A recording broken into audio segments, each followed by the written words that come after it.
다 함께 마음을 모아 금요일 새벽을 하나님께 올려드리겠습니다. 할렐루야. 여호와께 감사하라. 그는 선하시며 그 인자하심이 영원하미로다. 그 인자하심이 영원하미로다. 아멘. 찬송 373장입니다. 찬송가 373장.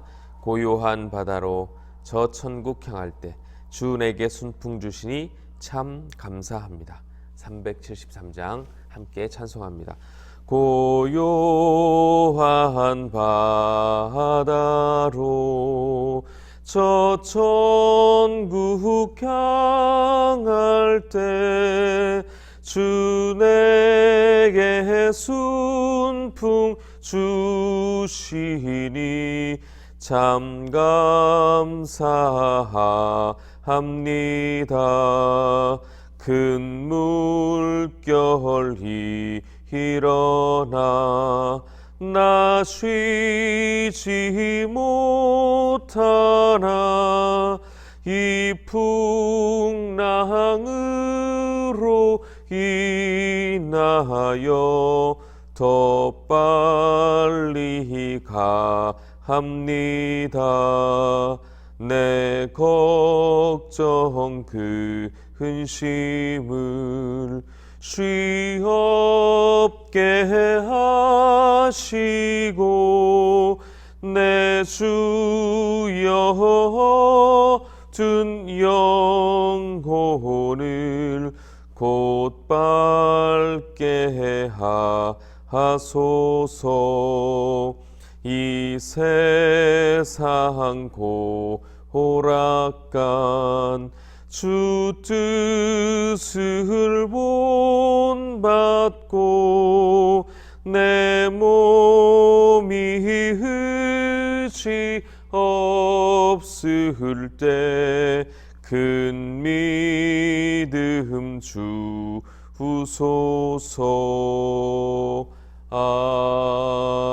아멘.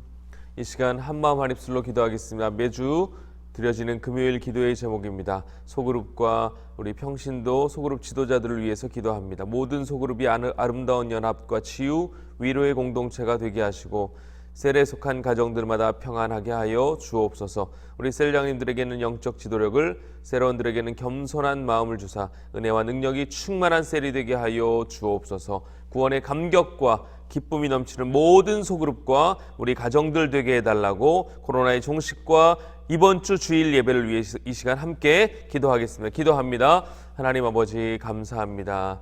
복된 날을 우리에게 주시고 또 이렇게 시간을 구별하여 주 앞에 나와 예배하게 하시니 감사합니다. 우리의 마음과 생각이 주의 말씀으로 재정비되고 또 재정돈되는 시간 되게 하여 주시고 고요한 시간, 주님께 더욱더 집중하는 이 시간, 주의 음성을 듣고 주님께서 내려주시는 놀라운 하늘의 기쁨과 평강을 맛보는 시간 되게 하여 주옵소서. 매주 금요일마다 우리 소그룹과 우리 셀장님들, 우리 셀원들 가정을 위하여 기도합니다. 늘 평안하게 하시고 어려운 시기에도 안정된 삶을 누리게 하시며 무엇보다 주의 말씀을 붙잡고 믿음의 항해를 해나가는 복된 가정, 복된 소그룹 되게 하여 주옵소서. 날마다 기쁨과 감사가 넘치는 특별히 구원의 감격을 가지고 살아가는 우리 모든 성도들 되게 하여 주옵소서. 하나님 아버지 감사합니다.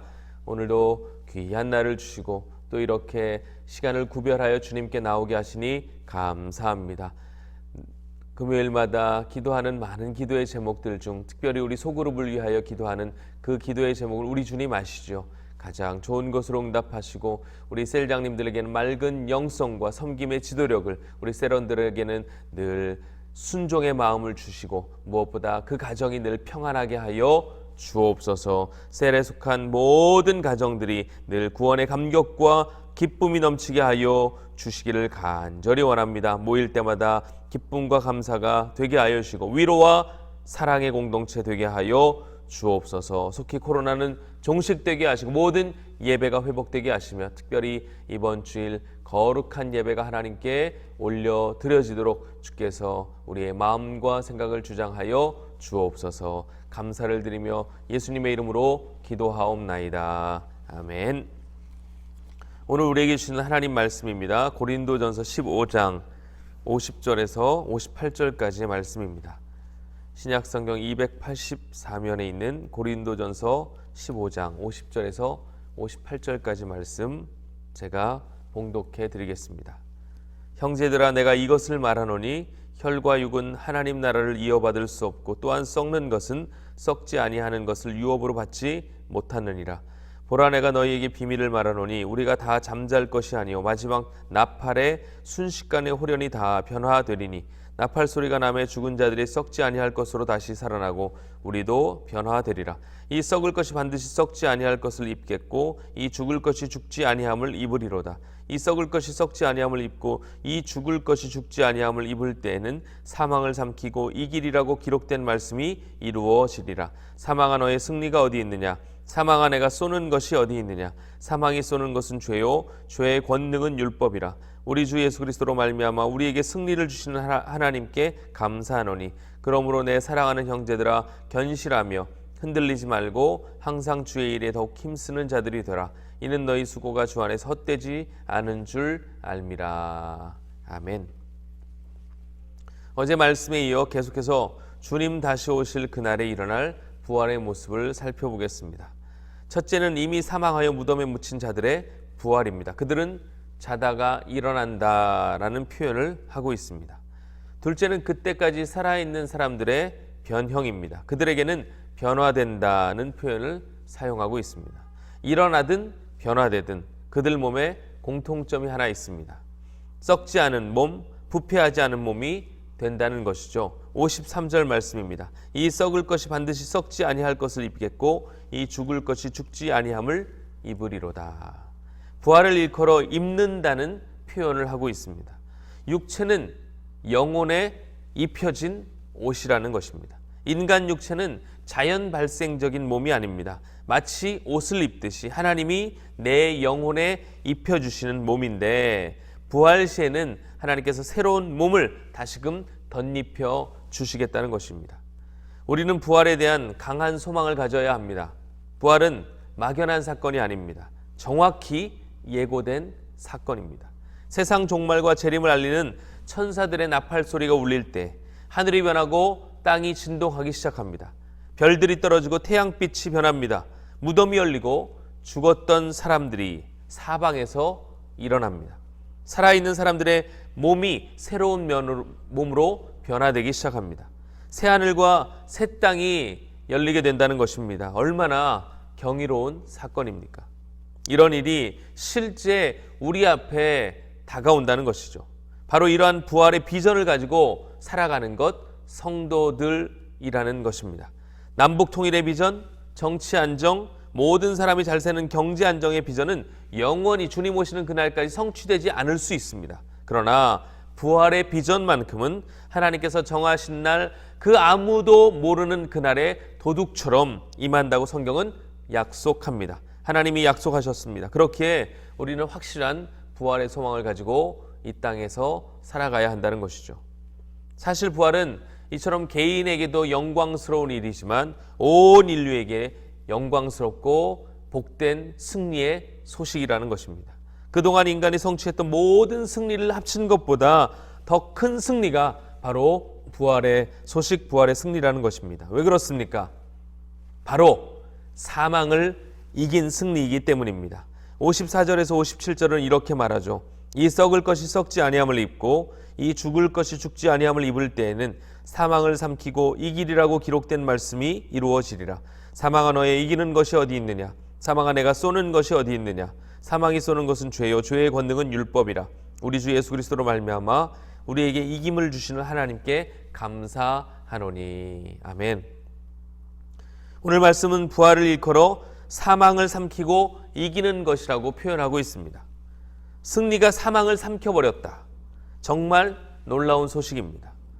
우리는 종종 꺼져가는 등불 같은 생명이라는 표현을 사용하곤 합니다. 우리의 생명은 지상에서 이처럼 꺼져가는 등불과 같다는 것이죠. 병들어 죽고 그리고 삶에 의욕이 없어 죽고 생명은 사망의 노예입니다. 사망이 다가오면 생명은 한낱 지푸라기처럼 사라집니다. 그러나 이제는 거꾸로 된 것입니다. 사망이 생명에게 생명의 승리에게 삼켜져 버린다는 것입니다. 이게 부활의 소망을 가진 사람들에게 주신 약속입니다. 주님과 함께하는 사람은 이 승리를 날마다 경험하며 살아가는 사람들이라는 것이죠. 여러분, 마라톤의 기원을 다들 아실 겁니다. BC 490년경 아테네 군사들은 페르시아의 다리우스 왕의 10만 병력을 맞아 마라톤 평원에서 전투를 벌였습니다. 아테네 군사는 겨우 10,000명. 그러나 아테네의 밀티아데스 장군은 페르시아군을 협곡으로 유인하여 괴멸시켜버립니다. 이 기쁜 소식을 전하기 위해 전령인 필리피데스는 약 42km를 달려갑니다. 그리고 아테네에서 그렇게 기다리던 수만 명의 아테네 시민들에게 승리의 승전보를 전합니다. 우리 아테네군이 이겼습니다. 이 말 한마디를 남기고 숨을 거두게 됩니다.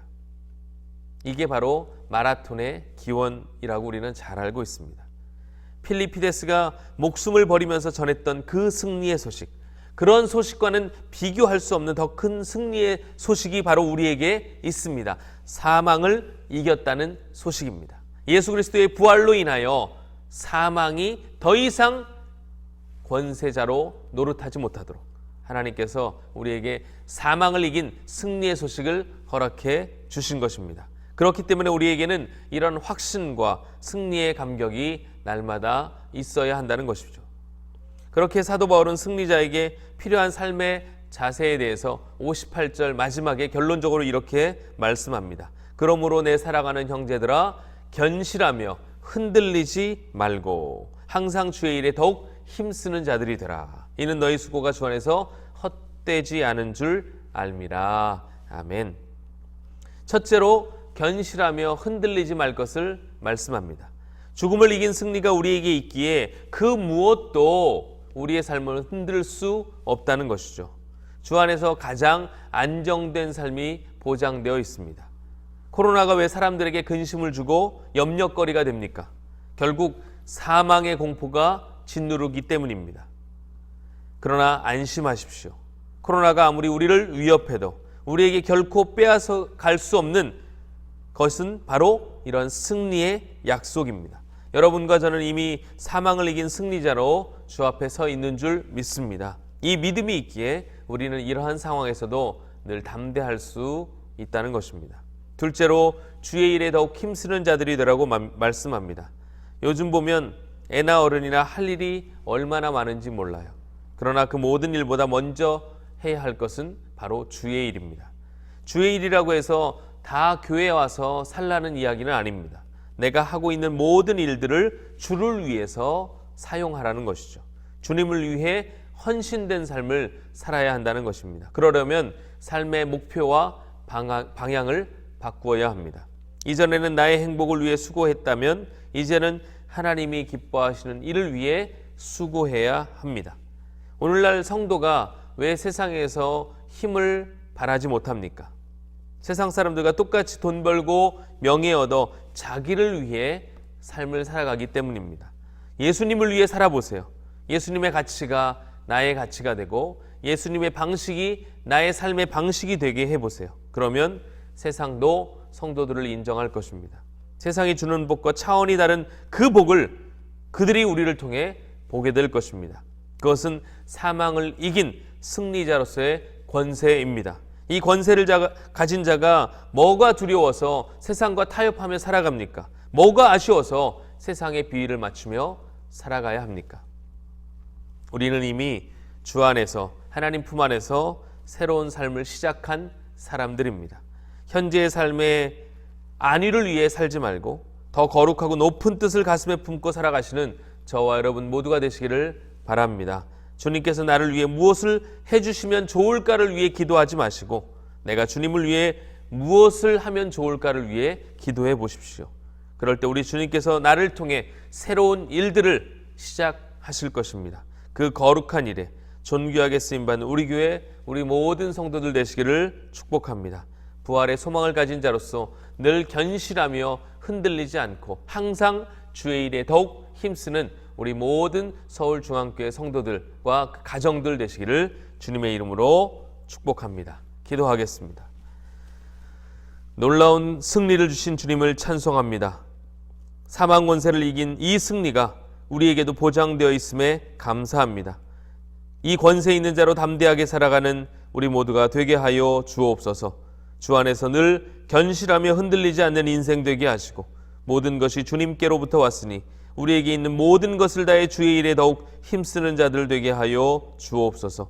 예수의 이름이 세상의 웃음거리 조롱거리가 되지 않도록 나부터 예수 그 이름에 합당한 삶을 살아내게 하옵소서. 오늘 한날도 그 이름에 걸맞는 삶을 통해 주님께 영광 돌리는 우리 모든 성도들의 삶이 되게 하시기를 간절히 원하오며 예수님의 이름으로 기도하옵나이다. 아멘. 들으신 말씀을 기억하며 각자 가지고 계신 기도의 제목들 가지고 특별히 우리 수험생 자녀들을 위해 함께 기도하겠습니다. 기도합니다. 주여